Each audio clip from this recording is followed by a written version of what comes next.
siya. 8 verse 3. Tinuruan niya kayong magpakumbaba. Ginutom niya kayo bago binigyan ng mana. Isang pagkaing hindi nyo kilala ng inyong mga ninuno. Masyadong malakas. Ginawa niya ito upang ipaunawa sa inyo na ang tao'y hindi lamang sa tinapay nabubuhay, kundi sa bawat salitang nagmumula sa bibig ni Yahweh. Sino rito ang pag nagugutom, walang pera, kinakapos, nanginginig na sa takot? Ninenervyos na.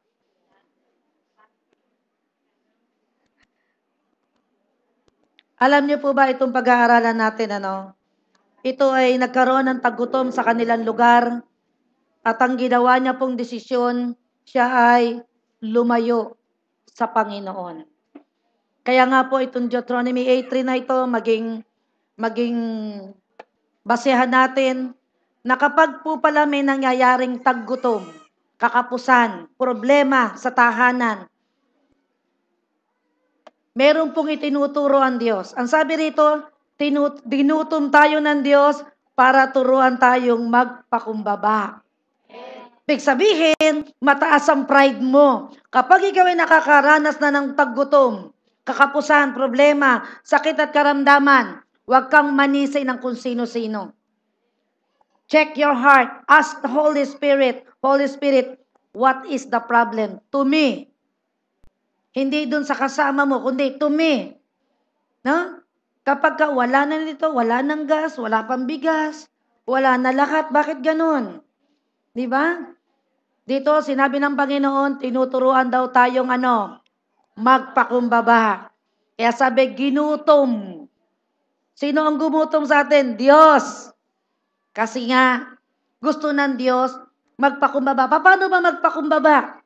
Kapag wala ka nang makain, ang sabi, magpakumbaba ka. Ibig sabihin, lalapit ka sa Diyos.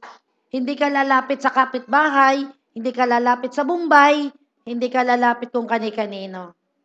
Ang sabi, kasi may itinuturo ang Diyos sa'yo kaya kakapos. Kaya wala kang isaing. Amen. At nawa matuto tayo doon sa kakapusan na yon. Amen? Yung pala yun, di ba? Ruth chapter 1 verse 1 to 5. Ito po yung ating teksto. Ito po ay tungkol sa pamilya ni Elimelech. Si Elimelech po ay asawa ni Ruth. Ay, asawa ni Naomi. No? At si Elimelech po ay may 2 anak, si Malon at saka si Kilion. So ngayon, basahin po natin yung istorya ni Elimelech.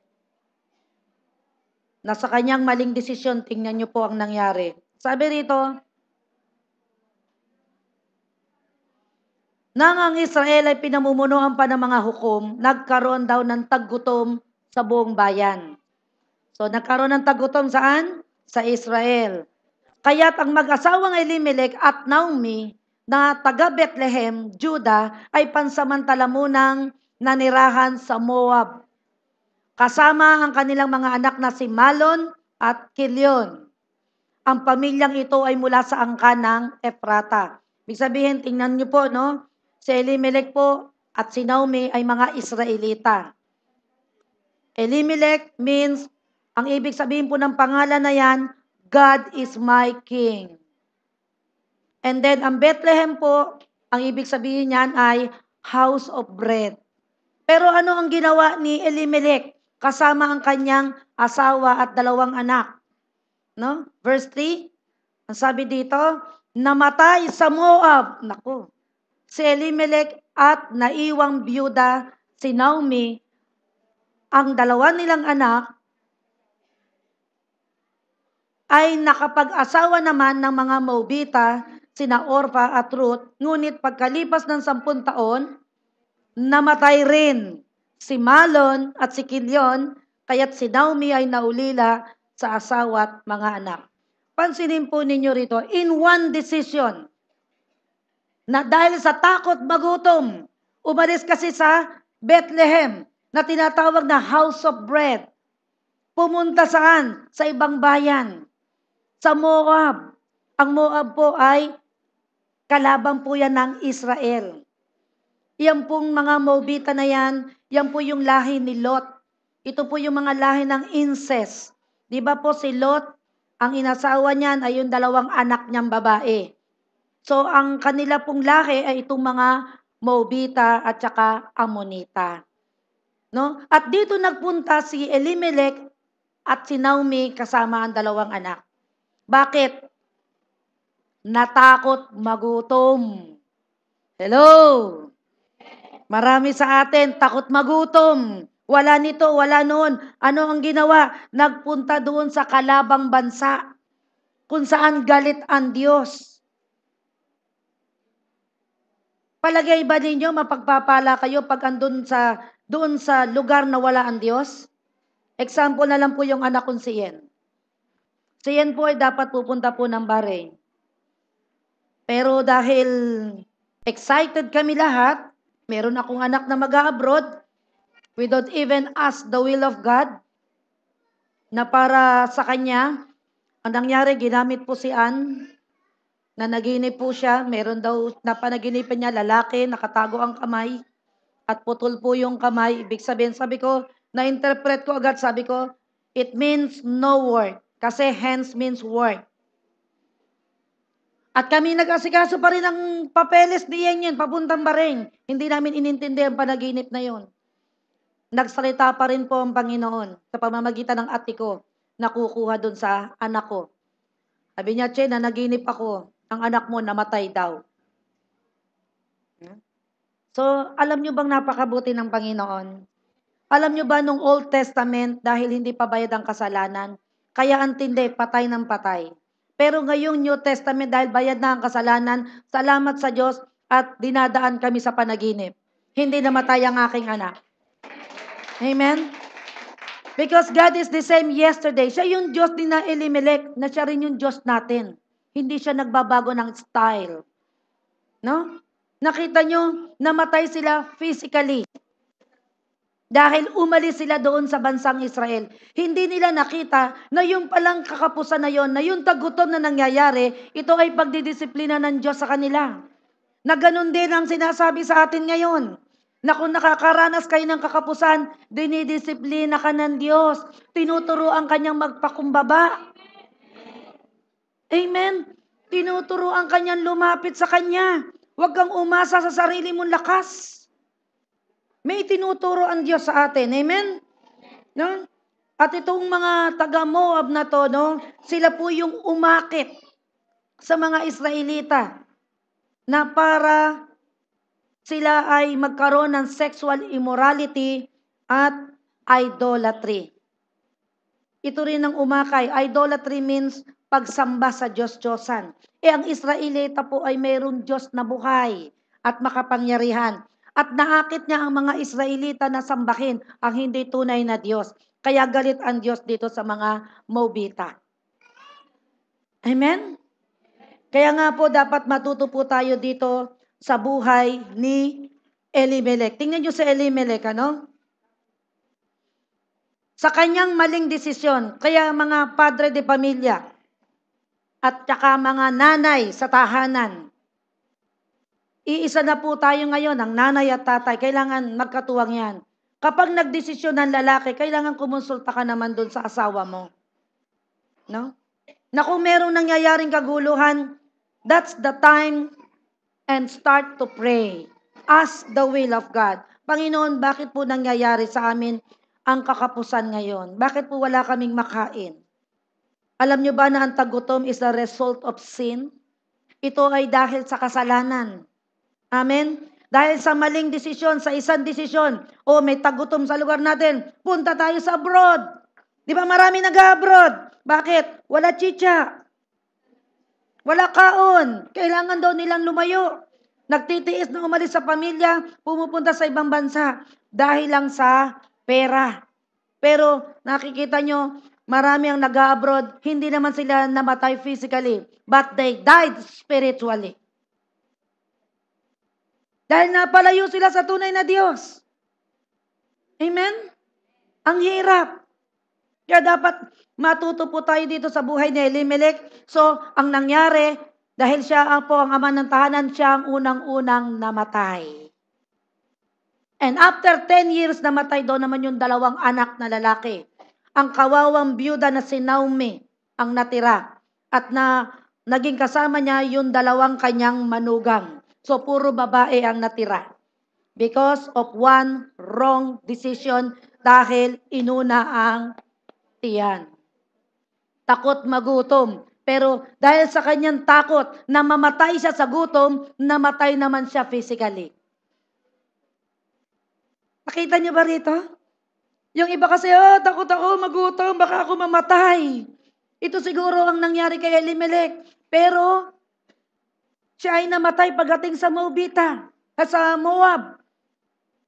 Hindi nagustuhan ng Diyos na talikuran niya ang Bethlehem na bayan ng Diyos. Ibig sabihin, pinahintulutan niya ang tagutom dahil mayroong gustong gawin ng Diyos sa mga Israelita. Dinidisiplina niya, tinuturuan niyang magpakumbaba. Pero hindi ginawa niyang magpakumbaba. Anong ginawa niya? Tinalikuran.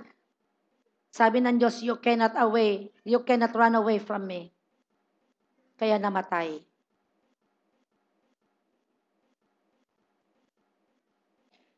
Sa akin, kamuntik na rin po ito. Nung ako po kinakapos na, nagduda po ako sa salita ng Diyos. Sabi ko, bakit ganon? Tithes ako ng tithes, offering ako ng offering.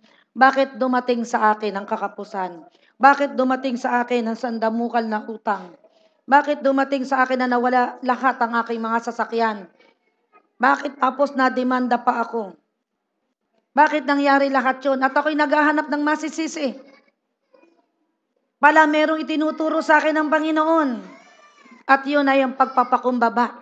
Kasi nais ng Diyos na gamitin tayong lahat, pero hindi niya tayo magagamit kung tayo ay nagmamataas, kung tayo ay nagyayabang, na kaya nating mabuhay, na kahit wala ang Diyos. Amen? Hindi pwede pong mangyari ito. Kaya dito pinakikita sa atin ng Diyos, matuto po tayo na dito sa istorya ni Elimelech ay mangusap po sa ating mga puso. Tingnan nyo sa awit 107, verse 5 to 6 and 17. Awit 107. Sabi rito, si David po nagsulat nito, sabi rito, wala nang makain, kaya't sila'y nagutom, nauhaw na lubha, ang katawan nila ay naging lupaypay, at labis na nanghina. Nang sila'y magipit, kay Yahweh sila tumawag, at dininig naman sa gipit na lagay, sila'y iniligtas. Dito sa verse na ito, tingnan ninyo. Sinasabi na ng Diyos na kapag ikaw'y nagugutom at nagigipit, ang sabi rito, sinulat niya na sagot, kay Yahweh daw tayo lumapit at tumawag. Amen? Hindi yung kung sino-sino ang ating tinatawagan. Pautang naman, no? Hindi yun ang binigay na sagot ng Panginoon sa mga nagigipit, sa mga nagugutom at nauuhaw, sa mga nangihina. Ang sabi rito, wala nang silang makain, nagutom sila, nauhaw, patang-pata ang katawan, laging lupaypay, pero sinabi na rin niya ang sagot. Ang sabi, nung magipit, kay Yahweh dapat tayo lumapit. At ang ganda, sinabi na rin niya ang gagawin niya kapag ikaw ay tumawag. Ang sabi rito, at dininig naman sila sa gipit na lagay. Amen.